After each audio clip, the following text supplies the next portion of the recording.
యేసుక్రీస్తు దివ్యమైన శ్రేష్టమైన నామంలో కూడి వచ్చిన మీ అందరికీ మా ప్రభు పేరట మీ అందరికీ మా హృదయపూర్వకమైన వందనాలు తెలియజేస్తున్నాను. హల్లెలూయా.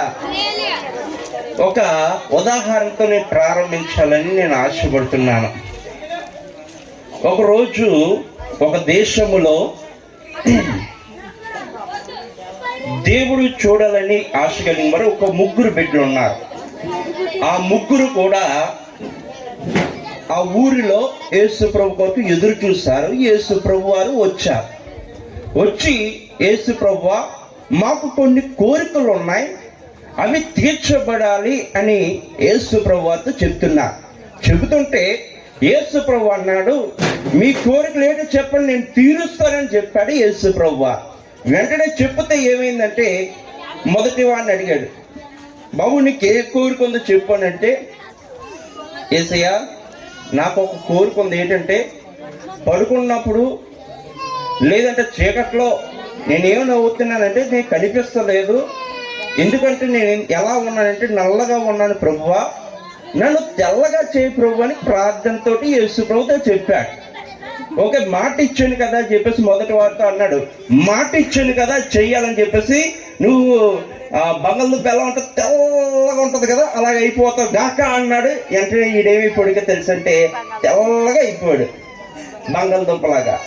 రెండో వాడి దగ్గరికి వచ్చాడు, నాన్న నీకేంటి కోరిక ఉందని అడిగితే, యేసు ప్రభు నాకు కూడా ఏం కోరిక లేదు, నన్ను కొంచెం నల్లగా ఉన్న నా శరీరాన్ని కొంచెం తెల్లగా చేస్తే నా ప్లానింగ్లు నాకు ఉన్నాయి, నా అలవాట్లు కొన్ని ఉన్నాయి, నా ఉద్దేశాలు కొన్ని ఉన్నాయి, అవి తీర్చబడాలంటే నన్ను తెల్లగా చేస్తేనే అది సాధ్యమవుతుంది, కాబట్టి నన్ను తెల్లగా చేయండి అంటే వెంటనే యేసు ప్రభు అన్నాడు, నీకు కూడా నేను చెప్పాను కదా, చేస్తానని అన్నాను కదా, చేస్తానని చెప్పేసి నువ్వు కూడా బంగాళదుంపలాగా తెల్లగా అయిపోతావని చెప్తే వెంటనే తెల్లగా అయిపోయాడు.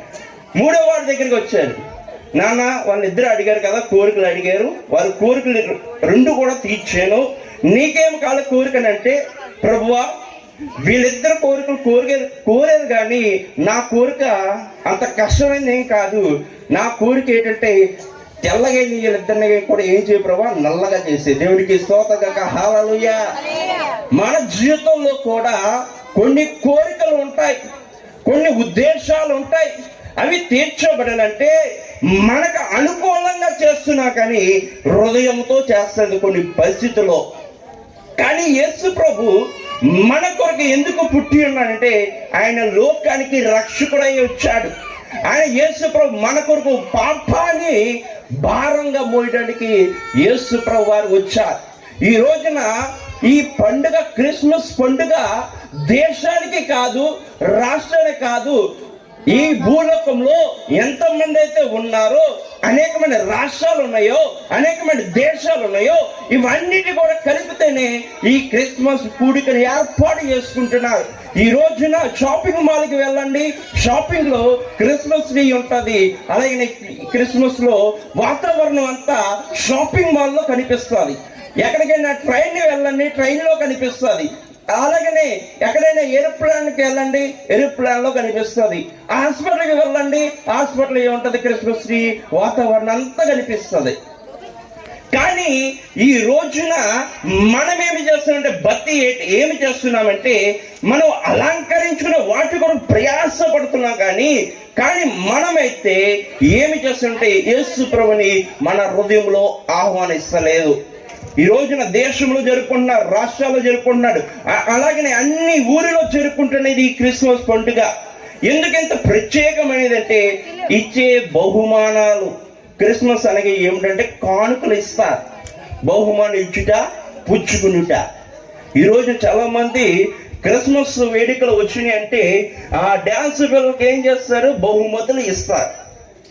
చాలా మంది చూడండి ఆ ట్రీ దగ్గర ఏం పెడతారంటే బహుమతులతోటి కూడిన అలంకరణ చేస్తారు ట్రీకి. కొంతమంది అయితే ఏకంగా కింద బహుమతులు పెడతారు.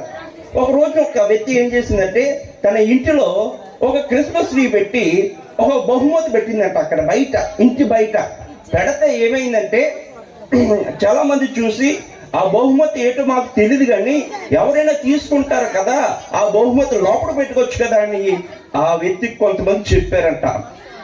చెబితే ఏమి చెప్పిందంటే వెంటనే ఏమన్నా తెలుసా, గిఫ్ట్ బాక్స్ ఏమిటంటే చాలా మంది చూడండి, గిఫ్ట్ లో ఏమీ లేకపోయినా కానీ అలంకరణ మాత్రం, పై అలంకరణ మాత్రం చాలా అద్భుతంగా ఉంటుంది. షూ ఆ డబ్బా తీసుకుని ప్యాకింగ్ చేసింది, కానీ ధైర్యం ఏంటంటే ఆ గిఫ్ట్ బాక్స్ ఎవరైనా పట్టుకెళ్తారని అందరికి భయం వేస్తుంది. ఈమెకి మాత్రం ఏమీ లేదంటే భయం లేదు, ఎందుకంటే ఆ గిఫ్ట్ బాక్స్ లో ఏమీ లేదు, ఖాళీ. అలాగనే క్రిస్మస్ వేడుకలో మనము ఉన్నాం, కానీ మన జీవితంలో పండుగ చేసుకుంటున్నాం, కానీ ఆ గిఫ్ట్ బాక్స్ లో ఏవైతే ఖాళీ ఉందో అలాగే మన జీవితాల్లో యేసు ప్రభు అనేకమైన సంవత్సరాలు మన కొరకు పుట్టి ఉన్నా కానీ మనం ఏమి చేస్తున్నామంటే ఖాళీగానే ఉంటున్నాం. అందుకని ఆ పుట్టిన దినానికి విలువ లేకపోయింది. ఆ విలువ ఎప్పుడు వస్తుందంటే నీలో ఆ నింపబడే పాత్రగా ఉన్నప్పుడు, నింపుకునే విధంగా ఉన్నప్పుడే ఆ క్రిస్మస్ కి ఏం వస్తుంది, విలువ వస్తుంది. దేవుని నామమునకి మహిమ. హల్లెలూయా. ఈ రోజు నేను ఒక్క విషయం చెప్పి నేను ముగిస్తాను పిల్లరా. బైబిల్ గ్రంథం తెరుద్దాం. బైబిల్ గ్రంథం లోకా సువార్త 19వ అధ్యాయము 10వ వచనం పిల్లరా. నశించిన దానిని వెతికి రక్షించుటకు మనుష్య కుమారుడు వచ్చెనని అతనితో చెప్పిన. చాలు ప్రియులరా, నశించిన దానిని వెతికి రక్షించుటకు. ఒకసారి చెప్తారా నాకు? నశించిన దానిని రక్షించుటకు. మీరందరూ మంచివారు కదా, మీ స్వరాలు కొద్ది బాగుంటాయి, నాకంటే చాలా బాగుంటదమ్మో. ఒక్కసారి చెప్తారా?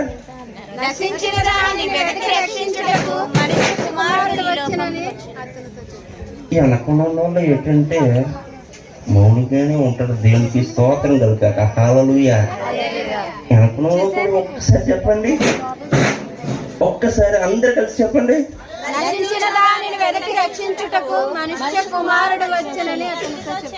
అమ్మా దేవునికి స్తోత్రం. మీ అందరికన్నా హృదయపూర్వకం అందరమ్మా.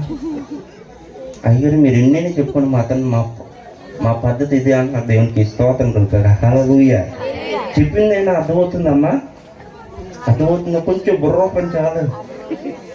Okay right. అది కూడా అర్థం కాకపోతే ఇంకా కొంచెం లోతుగా వెళ్ళి చెప్పినట్టు ప్రయత్నం చేస్తా. దేవునికి స్తోత్రం కాక. హల్లెలూయా. రెండు చెప్తా. హల్లెలూయా. హల్లెలూయా.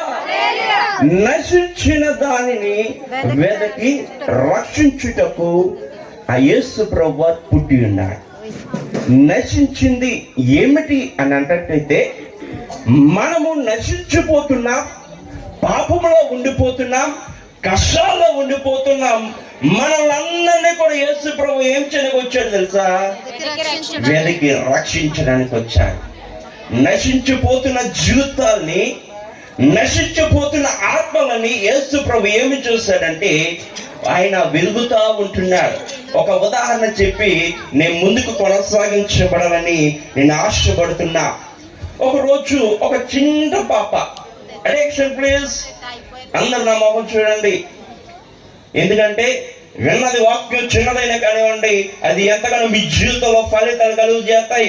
ఈరోజు ఈ రాత్రికాల సమయంలో దేవుడు ఈ మాట ద్వారా నీ కుటుంబానికి, నీ వీధికి, మీ కుటుంబంలో ఉన్న వారందరికి కూడా ఆశీర్వాదంగా మారబోతున్నాను కాక. ఆమేన్. హల్లెలూయా. ఏమిటి నశించిపోతుంది ఏమిటంటే, ఒక రోజు ఒక కుమార్తె ఒక ఇంటిలోనైనా ఒక జాతరలో ఒక బిడ్డ తప్పిపోయింది. ఆ తప్పిపోతే తల్లిదండ్రులు నెదుతున్నా కానీ బిడ్డ కనిపించలేదు. మా అమ్మగారు తప్పుని, మా నాన్నగారు తప్పుని మని ఏడుస్తుంది. ఒక చిన్న పాప ఏడుస్తూ ఉంటే ఒక ఆయన పెద్ద ఆయన ఏమి చేస్తుంటే ఆ పిల్లల్ని, అమ్మా ఏడకమ్మ, మీ నాన్నగారి దగ్గర మీ అమ్మగారి దగ్గర తీసుకెళ్తానని చెప్పేసి కొన్ని చాక్లెట్లు ఇచ్చాడు.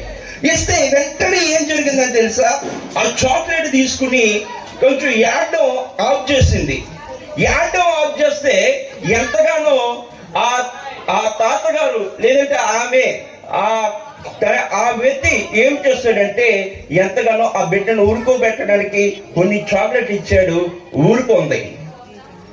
ఆ తండ్రి ఆ తల్లి కనిపించలేదు. బాధపడ్డది. ఆ చాక్లెట్ ఇచ్చే వరకు కూడా, ఆ పప్పు తినే వరకు కూడా ఎవరు గుర్తు రాలేదు? తల్లిదండ్రులు గుర్తు రాలేదు. ఆ చాక్లెట్లు, ఆ పప్పులు అయిపోయిన వెంటనే ఎవరు గుర్తొచ్చారు? మళ్ళా తల్లి గుర్తొచ్చింది. మళ్ళా ఏం చేస్తుందంటే క్యారమని ఏడుస్తుంది.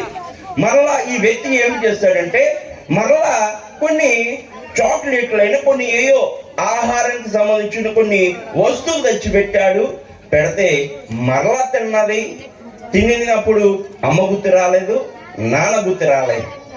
సుఖంగా తిన్నది, బానే ఉంది. మరలా అయిపోయిన దాకా మళ్ళీ ఏం చేసింది? క్యామని ఏడుస్తుంటే మరలా ఏమనుకున్నాడంటే మరలా చాక్లెట్ తెచ్చాడు. కానీ తెస్తున్నాడు, తింటుంది, మరలా అయిపోయినంటే ఏడుస్తుంది. కానీ ఈ విషయంలో నేను ఎందుకు చెప్తున్నానంటే ఆమెదే తింటున్నప్పుడు ఎవరు గుర్తు రాలేదు? తల్లిదండ్రులు గుర్తు రాలేదు. ఏమీ లేనప్పుడు ఎవరు గుర్తొస్తారు తెలుసా? తల్లిదండ్రులు గుర్తొస్తారు. ఆ బిడ్డ జీవితంలో కూడా ఏమీ లేనప్పుడు నా తల్లిదండ్రులు గుర్తొచ్చిన బాధపడుతుంది. కానీ ఇతను దగ్గర ఉన్నసేపు పప్పలు ఇస్తే కానీ ఈ దగ్గర ఉండలేదు. కానీ వెంటనే ఆ వెతికలాటలో తల్లిదండ్రులు ఈ పాపని చూస్తారు. వెంటనే తల్లిదండ్రులు వస్తే వెంటనే ఆ వ్యక్తిని విడిచిపెట్టి ఎక్కడికి వెళ్ళిపోద్ది? తల్లిదండ్రుల దగ్గరికి వెళ్ళిపోతుంది. ఇంతసేపు చాక్లెట్లు ఇచ్చాడు, కావాల్సిన అన్ని ఇచ్చాడు, కాబట్టి ఈయన దగ్గర ఉండిపోవచ్చు కదా, అమ్మా నా దగ్గర ఉండిపో అంటే లేదండి అని చెప్పేసి ఎవరి దగ్గరికి వెళ్ళిపోద్ది? తల్లిదండ్రుల దగ్గర. ఎందుకు అంటే తల్లిదండ్రుల దగ్గర ఉన్న భద్రత ఎవరి దగ్గర ఉండదు. కానీ ఈ రోజున యేసు ప్రభు కూడా ఈ వచ్చులో చెప్తున్న మాట ఏంటంటే నశించిపోతున్న వారి కొరకు ఎవరి దగ్గర ఉంటే భద్రత తెలుసా? యేసు ప్రభు దగ్గర ఉంటే భద్రత. నువ్వు ఎక్కడికి వెళ్ళినా కానీ, ఏ ఊరు వెళ్ళినా కానీ మనశ్శాంతి ఉండదు. దేవుని మందిరంలో ఉన్నప్పుడు, దేవుని దగ్గర ఉన్నప్పుడు అటువంటి మనశ్శాంతి ఇచ్చేవాడు ఎవడో తెలిసిన ప్రభువైన యేసుక్రీస్తు. హల్లెలూయా. ఈ రోజున దేవుడు ఎందుకు ఈ భూలోకానికి వచ్చాడంటే ఎవరైతే నశించిపోతున్నారో, ఎవరైతే కష్టాలు పడుతున్నారో వారి బాధలు తోడడానికి, వారి కష్టాలు తోడడానికి యేసు ప్రభు నేరుగా ఆయన ఒక మరియ గర్భంలో పుట్టి నేరుగా ఆయనే వచ్చాడు. ఆకాశం నుండి యేసు ప్రభు చెప్తున్నప్పుడు మీరు ఎంతగానో బాధపడుతున్నారు, ఏ పని అవ్వదు, నా బిడ్డలో ఎలా ఉండడం మంచిది కాదు, నేనే వస్తే కానీ వారి బాధలు పోవని చెప్పేసి నేరుగా వచ్చాడు. ఈ రోజున యేసు ప్రభు వచ్చిన కారణం ఏంటంటే ఎవరైతే బాధల్లో ఉన్నారో, ఎవరైతే సమస్యల్లో ఉన్నారో, ఎవరైతే దుఃఖంలో ఉన్నారో వారి దుఃఖాన్ని తీయడానికి ఈ రోజు ఈ క్రిస్మస్ పండుగ నీ కొరకే. దేవుని నామానికి మహిమ. హల్లెలూయా. రెండోది రక్షించడానికి వచ్చాడు. రెండోది రక్షించడానికి. ఈ రోజున మనం రక్షించబడుతున్నా, ఈ రోజున వాక్యాలు వింటున్నా, అనేకమైన మాటలు వింటున్నా, అనేకమైన దేవుణ్ణి భక్తులు కొనసాగుతున్న మన జీవితంలో ఎంతగానో విన్నా కానీ మనలో ఏమి లేదంటే రక్షణ అనే అనుభవం లేదు, రక్షణ అనే కవచం మనలో లేదు. నేరుగా నేను వచ్చి ఆ బాధని ఎలా ఉంటుందో రుజువు చేయడానికి యేసు ప్రభు మరలా గుడ్ ఫ్రైడే రోజున కూడా ఆయన మరణించాడు, మరలా లేచాడు. ఈ రోజున ఆయనలో ఏముందో తెలుసా? రక్షించడానికి వచ్చాడు. నశించిపోతున్న బిడ్డల కొరకు, నశించిపోయిన వారి కొరకు యేసు ప్రభువే నేరుగా వచ్చాడు. ఈ రోజున ఏవైతే నశించిపోతున్నాయో, ఎవరైతే కష్టాలు పడుతున్నారో, ఎవరైతే బాధలు పడుతున్నారో వారి బాధలు పోవడానికి యేసు ప్రభు నేరుగా వచ్చాడు. కాబట్టి నేను 2 నిమిషాల్లో నేను ముగిస్తా. ఒక ఉపమానం చెప్పమంటారా వద్దంటారా? చిన్న ఉపమానం చెప్పండి. కాకి తన జీవితంలో బాధపడుతుందట, మనలాగే బాధపడుతుంది. కష్టాలు వచ్చినప్పుడు, బాధలు వచ్చినప్పుడు, సమస్యలు వచ్చినప్పుడు మనం బాధపడతాం. ఎంతమంది బాధపడతారు? సమస్యలు వచ్చినప్పుడు బాధపడతాం లేదా? లేదంటే సమస్యలు వచ్చినప్పుడు బాగానే జరిగింది నవ్వం కదా బాధేస్తాం. ఈ కాకి ఒక బాధ ఉందంట. ఏంటి బాధ అంటే నేను నల్లగా అయిపోతానని బాధేస్తుందంట కాకి. నా రూపం బాగోదు, నన్ను ఎవరు పట్టించుకోవాలని బాధేస్తుందంట. కానీ ఆ వ్యక్తిని కాకి నువ్వెందుకు ఏడుస్తున్నావని ఒక వ్యక్తి అడిగాడంట. నా గుణం ఏమంటే నల్లగా పుట్టడమే నా గుణం. నన్ను ఎవరు పట్టించుకోరు, ఎవరు చేదదీరని బాధపడుతుంది కాకి. హంస దగ్గరికి వెళ్ళు, హంస ఏం చెప్తుందో అడుగు అని చెప్తే హంస దగ్గరికి వెళ్ళిందంట కాకి. హంస ఎందుకు నువ్వు ఎంత తెల్లగా ఉన్నావు అని అడిగిందంట కాకి. పేరుకు మాత్రం నేను తెల్లగా ఉన్నా కానీ నన్ను చాలా ఇబ్బంది పెడుతున్న జనాలని బాధపడుతుందంట హంస. పోలే అని చెప్పేసి మళ్ళా నెమల దగ్గరికి వెళ్ళిందంట. నెమలి నీకెంతకి ఎంత పొడుగు ఇంటికుల్లాగా ఉన్నాయి, చాలా అందంగా ఉన్నావు, కలర్ఫుల్గా ఉన్నావు, నీకు ఎలా సాధ్యమైంది? నెమలేనంటే పేరుకు మాత్రం నేను నెమలి, కానీ అందరూ జూలోకి వచ్చిన వాళ్ళందరూ కూడా నన్ను ఏం చేస్తున్నారు తెలుసా? ఫోటోలతో చంపేస్తున్నారు. ఏం చేస్తున్నారు? ఫోటోలతో నన్ను చంపేస్తున్నారు అని చెప్పేసి బాధపడుతుంది. ఎవరు? నెమలి. తర్వాత ఇంకా కొన్ని ఉన్నాయి కానీ పక్షుల దగ్గరికి అలా అన్నిటి దగ్గరికి వెళ్తే దాని గుణాలన్నీ చెప్తున్నారు. ఈ విన్నాయి కాకి. వెంటనే అందరి దగ్గరికి వెళ్ళి వచ్చిన తర్వాత నేరుగా ఆ మనిషి అడిగిన దగ్గరికి వచ్చేసింది కాకి. కాకి, అందరి దగ్గర విన్నావు కదా, ఎవరినైనా సుఖం ఉందా, ఆనందం ఉందంటే చెప్పి వాళ్ళందరూ కూడా బాధ కలిగి విషయాలే చెప్పారు. చెబితే కాకి ఏమనుకున్నా తెలుసా? నా రూపము నల్లగా ఉన్నా కానీ నా జీవితంలో ఏముందంటే సంతోషంగా ఉన్నాను చాలు అనుకుంది. దేవుని మనకి మైకల్ హల్లెలూయా. గుణంతో పని లేదు, కళ్ళతో పని లేదు, కులంతో పని లేదు, మతంతో పని లేదు, కానీ సుఖము ఎక్కడైతే వస్తుందో అక్కడికి వెళ్ళి నువ్వు ఉంటే అదే చాలు. కానీ యేసు ప్రభు కూడా అదే అంటున్నాడు. ఏంటంటే నశించిపోయిన వారి కొరకు నేరుగా యేసు ప్రభువే నిన్ను రక్షించడానికి వచ్చాడు, నీ కుటుంబాన్ని బాగు చేయడానికి వచ్చాడు, నీ కుటుంబంలో సమస్యలను తీర్చడానికి వచ్చాడు. కాబట్టి మనమేమి చేయాలంటే యేసు ప్రభుని వెంటనే ఉండాలి. యేసు ప్రభులో అంటున్నాడు కదా, ఎంతగానో నిత్య సుఖములు ఆయనలో ఉన్నాయి. ఆయన నిత్య సుఖములు ఉన్నాయి. కాబట్టి నీకు కూడా కావాలా? దేవుడి ఆశీర్వాదాలు కావాలా? దేవుడి మేలు కావాలా? అయితే వినండి, దేవుణ్ణి వెంబడించండి. క్రిస్మస్ పండుగ ఈ ఒక్కరోజు అనుకుంటున్నారు. క్రిస్మస్ వేడుకలు అంటే డిసెంబర్ 1 నెల అనుకుంటున్నారు, కానీ నిజంగా యేసు ప్రభుని హృదయములో ఆహ్వానించంటే ప్రతి నెల, ప్రతి రోజు, ప్రతి నిమిషం కూడా క్రిస్మస్. ఎప్పుడంటే దేవుడిని హృదయంలో ఉన్నప్పుడు ఎప్పుడైనా సంతోషం ఉంటుంది. దేవుని లేకుండా ఏ పని చేయండి ఎంతగానో బాధలు వస్తాయి. ఈ రోజు నేను చెప్తున్నాను, యేసు ప్రభు మీ హృదయంలో ఉంటే నీకు దీవెన, నీ కుటుంబానికి దీవెన, నీకేవే సమస్యలు ఉన్నాయో ఆ సమస్యలన్నీ దేవుడు తీర్చబోతున్నాడు గాక. చిన్న ప్రార్థన చేద్దామా? అందరూ కూడా తల ఉంచుతారా? ఈ రాత్రి కాల సమయంలో దేవుణ్ణి అడుగుదాం. ఈ రోజున దేవుడు నీతో మాట్లాడబోతున్నాడు. నశించిపోయిన దాన్ని వెతికి రక్షించబోతున్నాడు. ఏమిటి నశించిపోయిన దాన్ని అంటే దేవుని నీ హృదయంలో చేర్చుకోకుండా ఇహలోకమైన ఆశల కొరకు ఆశపడుతున్నావేమో, జాగ్రత్త. దేవుడు నీ కొరకు వచ్చిన్నాడు. ఈ రోజున నీ ఇంటిలో సుఖం లేదా, సంతోషం లేదా, ఆనందం లేదా, కష్టాలతో ఉన్న నీ జీవితంలో దేవుణ్ణి అడగండి. దేవుడే మీ అందరి జీవితంలో అద్భుతాలు చేయబోతున్నాడు. యేసు ప్రభు అంటున్నాడు కదా, నమ్ముట నీ వలనైతే నమ్ము వారికి సమస్తము సాధ్యం అంటున్నాడు. నమ్మి నువ్వు ప్రార్థన చేస్తున్నావా? దేవా, కాకి జీవితంలో నాకు నేర్పించావు ప్రభువా. ఒక యవ్వన బిడ్డ, చిన్న పాప బిడ్డ ద్వారా తండ్రి దగ్గరికి వెళ్తే భద్రత ఉంది, అలాగే నీ దగ్గర కూడా మేము కూడా ఉంటే భద్రత ఉంటుంది తండ్రి అని దేవుని దగ్గర మనం అందరం అడిగితే గొప్ప కార్యాలు దేవుడు చేయబోతున్నాడు. ప్రార్థన చేస్తారా? దేవా, నాతో మాట్లాడు. ఈ వాక్యము విన్న నా జీవితంలో, నా కుటుంబానికి, మా అందరికి నీ ప్రభా ఫలితాలు వచ్చేలాగా సహాయము దయచే ప్రభుని అడిగితే దేవుడే మనందరి జీవితంలో గొప్ప కార్యం చేయబోతున్నాడు. ఎంత దీనాతి దీనము ఓ యేసయ్యా, నీ జననమెంత తలచుచుంటే నా గుండె తడబడి కరిగి కరిగి నీరవుతున్నది. ఎంత దీనమో ఓ యేసయ్యా.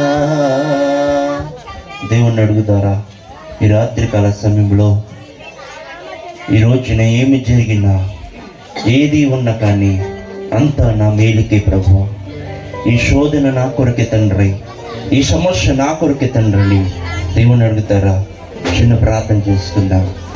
మమ్మల్ని అతిమికులుగా ప్రేమించిన మా ప్రియమైన పరలోకమైన తండ్రి, నీ ఘనమైన శ్రేష్టమైన నామములకు వందనాలు. నశించిన దానిని వెతికి రక్షిస్తావని ఎంతగానో నీ మాట సెలవిచ్చింది. ఎవరైతే నశించిపోతున్నారో, ఎవరైతే కృంగిపోతున్నారో, ఎవరైతే ఆరోగ్యం లేక కృంగిపోతున్నారో, ఎవరైతే అప్పుల బాధతో కృంగిపోతున్నారో, ఆరోగ్య పరిస్థితుల్లో, చదువు విషయంలో, ప్రతి విషయంలో కృంగిపోతున్న ప్రతి బిడ్డను ప్రభువా యేసు పేరట ప్రభువా వారి జీవితంలో గొప్ప కార్యాలు చేయండి, అద్భుత కార్యాలు చేసి నడిపించమని ప్రార్థన చేస్తున్నాం ప్రభువా. ఈరోజు నమ్మి ప్రార్థన చేయమంటున్నా ప్రభువా. నా వంతుగా ప్రభువా నేను ఇచ్చిన సందేశం ద్వారా బిడ్డల జీవితంలో ఫలితాలు కలిగిలా ఉన్న సహాయం దయచేయండి. విన్న వాటిని విడిచిపెట్టుకుని హృదయం అనే పలక మీద రాసుకుంటూ క్రిస్మస్ పండుగ అంటే ప్రభువా ఈ ఒక్క రోజే కాదు తండ్రి, మా హృదయంలో చేర్చుకుంటే ప్రతి రోజు ప్రతి నెల కూడా పండుగ వాతావరణమే తండ్రి. 365 రోజులు కూడా ప్రభువా నిజమైన పండుగ జరుపుకోవచ్చు ప్రభువా మా హృదయంలో ఉంటాయి. అటువంటి పండుగ మా హృదయంలో ఉండడానికి, నేరుగా మా హృదయంలో చేర్చుకోవడానికి కావాల్సిన దీవెనతో నీళ్ళతో నింపండి. విన్న వాక్యాన్ని వ్యర్థంగా పోనీక హృదయం అనే పలక మీద రాసుకుంటూ ఆ వాక్యాల ఫలితాలు మా జీవితంలో నెరవేరినట్టుగా సహాయము దయచేయమంటూ యేసు నామములో అడుగుచున్న మా ప్రియమైన పరలోకమైన తండ్రి, ఆమేన్ ఆమేన్ ఆమేన్. దేవునికి మహిమ కలుగుగాక. హల్లెలూయా. రెండు చేతులతో చెప్పండి హల్లెలూయా హల్లెలూయా. సందేశం బాగుంటే కొంచెం బిగ్గరగా చెప్దాం, సందేశం బాగపోతే మౌనంగానే ఉందాం. బాగుందా?